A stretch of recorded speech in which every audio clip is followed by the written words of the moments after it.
The notification arrives on a Friday, the way it always does. A small buzz against the table while you are doing something else. Pay deposited. You glance at it the way you glance at the weather. The number is not impressive. It has never been impressive. It is the kind of number that a certain kind of finance video treats as a starting problem, to be escaped. A number you are supposed to be embarrassed by. A number the internet is always telling you to double, triple, 10x, replace with something passive and enormous. It is an average salary. It is the salary most people you know actually earn, under the noise, when they stop pretending. And here is the thing nobody making those videos will tell you. The thing this whole story is going to prove, slowly and completely. That unremarkable number is enough. Not enough to look rich, enough to become free. You are going to earn a salary like this one your entire working life. You are never going to get lucky. No windfall, no viral moment, no startup, no rich relative, no perfect timing. And you are going to retire free anyway, years before the people who out-earned you every single day. This is the story of how the most ordinary paycheck in the world quietly does that, if you let it. You are 24. The salary is modest and the city is not cheap. And the math, on paper, looks like it leaves nothing. But you do one thing on the first day the money lands, one small mechanical thing that will turn out to matter more than every raise you never get. You take a slice off the top before it touches your life, and you send it somewhere it can grow. Not a heroic slice, not the punishing amount the internet demands, just a fixed piece, automatic, gone before you can build a lifestyle around it. The rest, you live on, honestly and unremarkably. And you learn to live on it well, because that is the whole trick you are quietly teaching yourself. Your life is built on what is left after you save, not the other way around. Everyone you know builds their life first and saves whatever survives, which is nothing, which is always nothing. You simply reverse the order.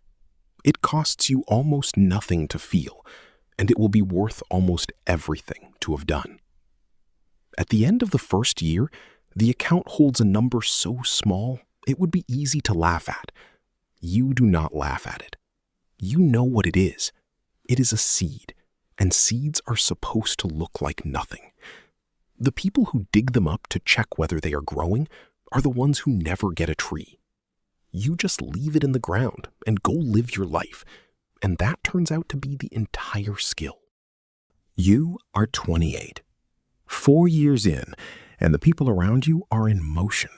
They are chasing the raise, the title, the jump to the better company, and some of them are getting it, and their salaries are pulling ahead of yours in a way you can see clearly. Here is what nobody tells you about that moment, and it is the quiet hinge the whole story turns on. You are not falling behind. You are just not bleeding. Their bigger salary arrives, and their bigger life arrives to meet it, dollar for dollar. The newer car, the nicer place, the upgraded everything. And at the end of the month, they keep exactly what you keep, which for most of them is nothing, and sometimes less than nothing. You watch a coworker celebrate a raise that is larger than your entire savings rate, and 3 months later, he is exactly as broke as he was before it, just broke at a higher altitude. Meanwhile, your boring automatic slice has kept leaving every first of the month, unbothered by any of it. Your account is somewhere in the low 5 figures now. It is not much, but it is real, and it is yours. And it did not require you to earn a single dollar more than the average. You are 32, and this is the year the boring account does something that genuinely surprises you. You open it, not to check, just to log in for some ordinary reason, and the number is bigger than you remember it having any right to be. You did not do anything dramatic. You got one modest raise in there, and instead of letting your life swell to swallow it, you sent most of it to the account and kept living the way you already knew how to live, the way that already felt fine. That is the second quiet trick, and almost nobody does it. When the raise comes, you do not raise your life. You raise your saving and leave your life where it is, because your life was already enough, and now the difference just goes to buying your freedom a little faster. The number in the account has started to have a small momentum of its own, a faint pull, a thing that grows a little even in the months you forget about it entirely. You are still earning an average salary. You will always earn an average salary. It is starting not to matter in the way you were always told it would. You are 35. Nothing dramatic happens this year, and that is worth stopping on. Because the years where nothing dramatic happens are the ones actually building the whole thing. The account keeps growing. The slice keeps leaving. You have friends now who have started to notice, quietly, that you seem less stressed about money than they are, even though they know roughly what you make, and it does not add up for them, because they are measuring the wrong number. They see the paycheck. They cannot see the gap. One of them asks you, half joking, what your secret is, and you almost tell him. And then you realize the honest answer sounds like nothing at all. There is no secret. There is a slice off the top, automatic, for 11 years now, and a life that never grew faster than it should have. It is the least impressive secret in the world. It is also the only one that works. He wanted a tip, a trick, a fund, a moment. What you have is not a moment. It is 11 years of the same unremarkable Friday, and there is no way to hand someone 11 years.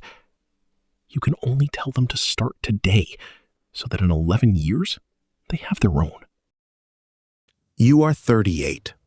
There is a man you should meet, because he is the entire argument of this video walking around in a nicer suit. He makes almost double what you make. He has always made more than you, and he has never once let you forget it. Kindly, without meaning anything by it, the way people mention these things. And here, at 38, you finally understand something about him that reframes the whole game. He keeps nothing. He makes twice your salary, and he saves less than you do. Not less as a percentage, less in actual dollars, because his life expanded to the exact edge of his income and then leaned slightly over it. He has the house that stretches him, the car that stretches him, the vacations that photograph beautifully and cost him his future 1 week at a time. He is not foolish. He is doing exactly what everyone is taught to do, which is to let the reward match the earning. And the result is that a man earning twice your salary is, in the only measurement that will matter in 20 years, poorer than you. This is the sentence the whole video exists to say, so let it land plainly. It was never about how much you earned. It was always about how much you kept. Your salary was average. Your savings rate was not. And the savings rate is the only number that ever decides whether a life ends free. He optimized the paycheck. You optimized the gap. And the gap is where freedom is actually stored. You are 42, and the year turns hard, because every real life has one of these, and this story is not going to pretend otherwise. The layoff comes in spring, sudden and impersonal, a reorganization that has nothing to do with how good you were at the work.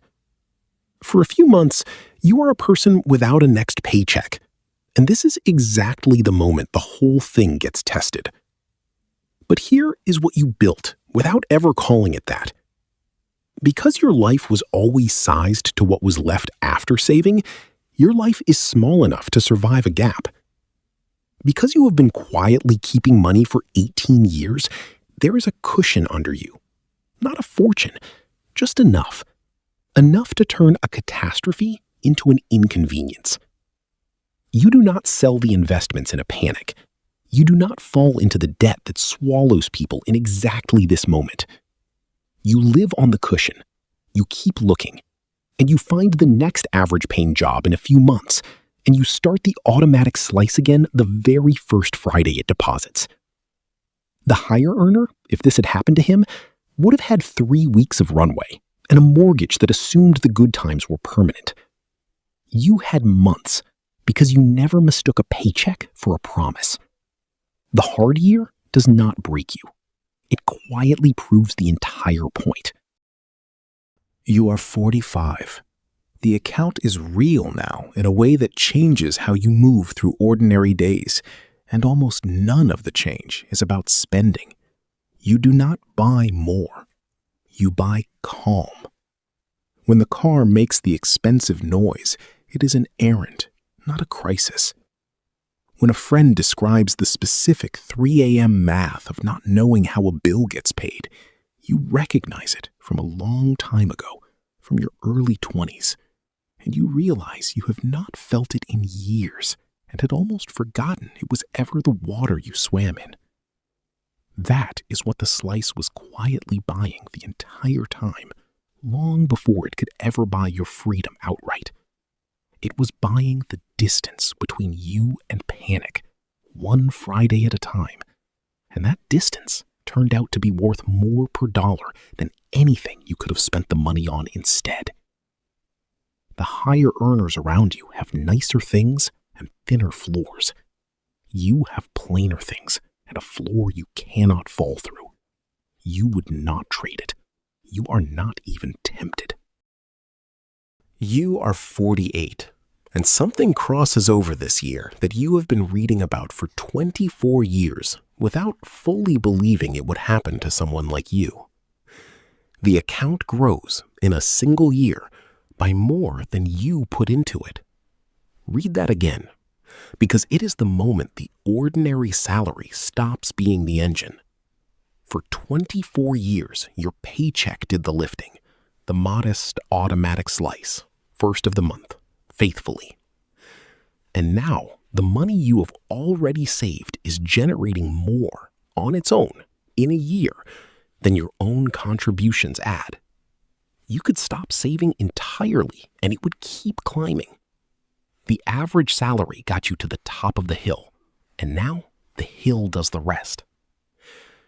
This is the part that was always mathematically true and always felt like a fairy tale for other people, richer people, luckier people. It is not. It was never reserved for them. It was always available to anyone who kept a steady slice of an ordinary paycheck for long enough to let it turn the corner. You earned average. You are becoming free. Those two facts were never in conflict. You were just told they were. You are 55, and now the arithmetic of freedom is simply sitting there in front of you, quiet and undramatic, the way the whole thing has been quiet and undramatic from the very first Friday. The account has become large enough that it could carry you, not lavishly, freely.